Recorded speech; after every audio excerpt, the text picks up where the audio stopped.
Hi guys, Linnea here. Good to see you. Thank you for tuning in. I appreciate you all. I wanted to talk to you today a little bit about powders, magical powders. It's something we don't touch on a lot, and it's something you don't hear a lot about. It's also something I haven't done enough on. So I thought now is a good time to do that. I have a few minutes. And I was looking through my book and realized that's something I really don't talk a whole lot about. So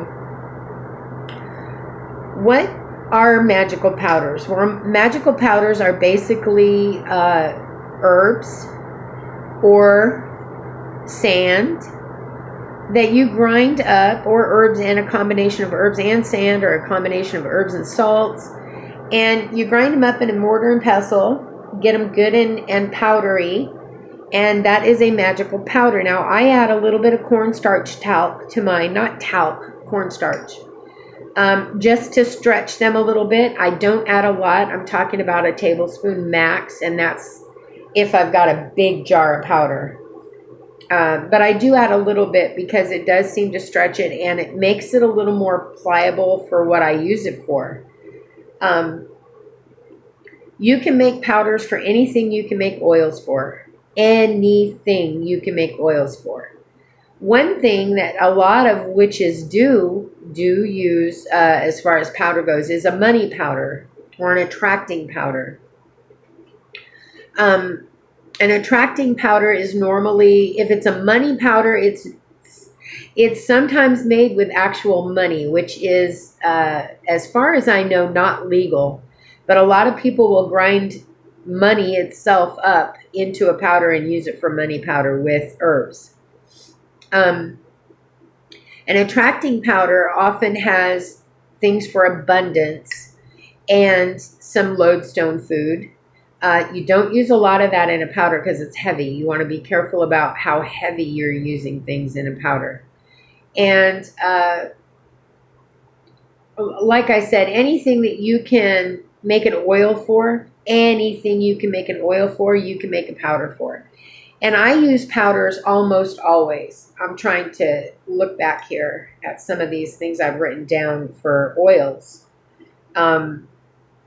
Spirit work, divination, energy, anxiety, focus, shadow work, flying, hedge writing, manifesting, love, money, protection, death powder, return to sender powder, vanishing powder, binding powder, uncrossing powder, healing powder, black cat powder, luck powder, cleansing powder, blessing powder, and ancestor powder, and weight loss powder, and I mean a powder to help you have a little more power. What are they used for? How are they used? Well, when anointing a tool, you use oil. You anoint your tool with oil once it's been cleansed, or, sorry, I had to check my camera. Once it's been cleansed or consecrated, it gets often anointed with oil. Another thing you can do is once it's been cleansed, consecrated, oiled, or anointed, you can take a pinch of powder and blow it onto that tool. It does the same thing. It's just an added step of protection or divination, or, again, all the things we mentioned that you can use it for. And that's how you use it. When you're doing a candle spell, you put a pinch in your hand before you light the candle. Sometimes I put the powder down with the herbs that I'm dressing the candle in and do it that way. A lot of times I just dress my candle, set it up, get it ready to go, and then before I light it, I blow the powder onto it.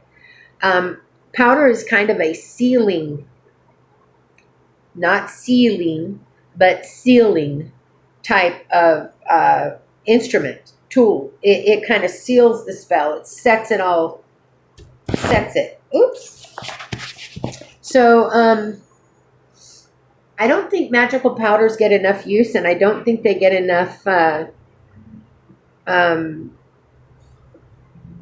advertisement or you know, This camera is just giving me trouble. I don't think they get enough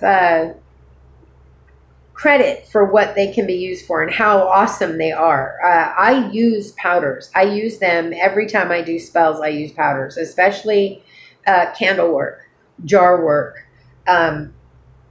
Powders are amazing, and they're easy to make. They're easy to come by. I sell on my Etsy every powder you can imagine. And anything you can use oil for, essential oils for, anything that you can do with. They even, some powders are even like graveyard powder, bank powder.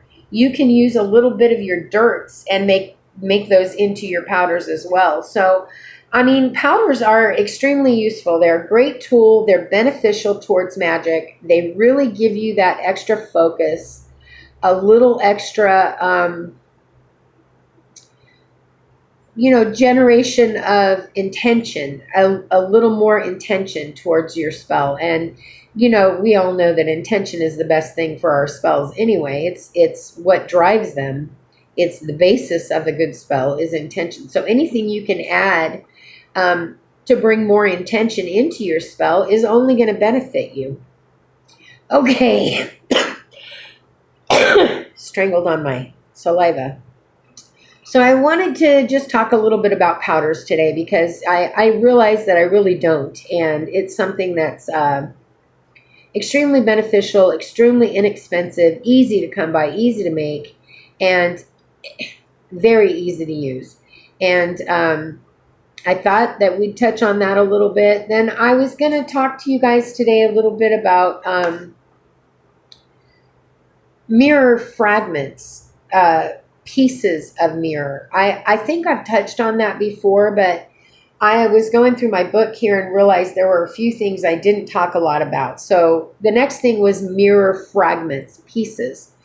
You've heard that old wives' tale that if you break a mirror, you've got 7 years bad luck. I break mirrors all the time. Fragments in spells of mirror are amazing tools. They are used to reflect back to someone what they've sent out. They are used to empower by reflecting the spell's power more intensely. They are used to separate things. They are used to draw things. They are used to expand things. You can use a mirror fragment in almost any spell you do, and I use a lot of them. They empower spells, they reflect energy, they cut through illusion to the truth. So does a piece of glass, does that as well as stickers, thorns, send things back and cut through to the truth. They amplify the spell. They're great for jar spells, and they're good for candle magic. Now, when you break a mirror, you're going to get fragments that are pieces that are great for jar magic. Candle magic to put under the candle to represent something specific, reflecting harm back at a person who has reflected it towards you, or returning to sender a spell that they've sent to you. But also, you're going to get tiny fragments when you break a mirror. You're going to get little slivers. Now, be careful with little slivers, because I know that you've all had a piece of glass sliver in your finger or foot at some point in your life, and they're terrible and they're annoying and they never leave. They never leave.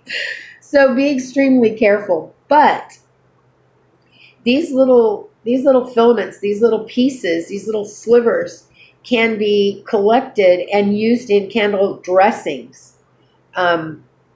So that's another way you can use mirror fragment. And then another thing is when you're doing a spell of any sort, whether it's a jar spell, a candle spell, to draw something to you, abundance, prosperity, protection, another soul, your love, your twin flame, anything that you're doing to draw something to you. There are two things you should always include, and that is a magnet, and that is some lodestone food. The reason is, and another thing is, you can do so. Okay, I'm getting ahead of myself. I'm getting all jumbled. I'm getting excited. Magnets, you can buy little magnets to use in jar spells, to use those types of things, but you can also get big magnets to burn your candles on, to enhance that draw, to pull harder. You can dress your magnet with a little bit of lodestone food. Lodestone food is powerful stuff. It is, especially if it's something you are using with your lodestone and recycling often. That is an empowered food. It is empowered from those lodestones. So it's really good to use a dash of that with your magnet magic. So I do that often as well. But I wanted to talk about large magnets because I've talked a lot about little magnets and including them in your spells.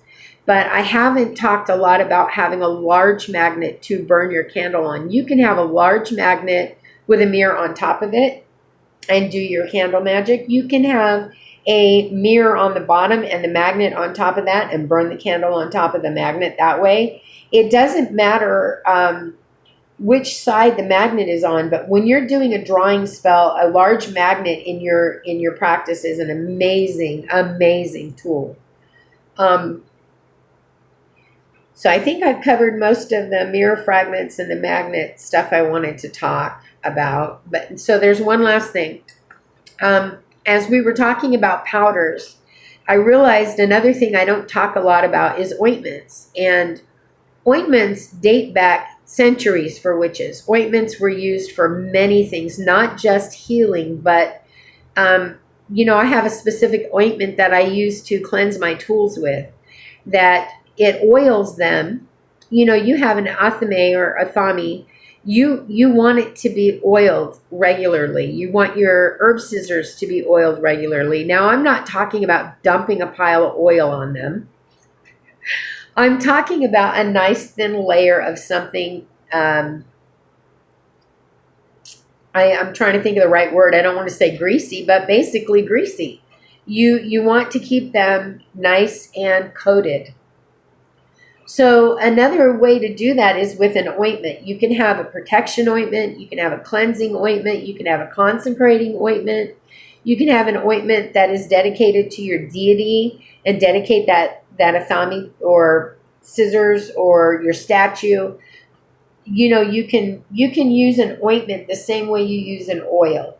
And the good thing about having a specific ointment for your consecrating or cleansing or protecting is that it takes a dab. I mean, you can make this much and it will last you months, even using it regularly. So ointments are something I don't talk enough about as well.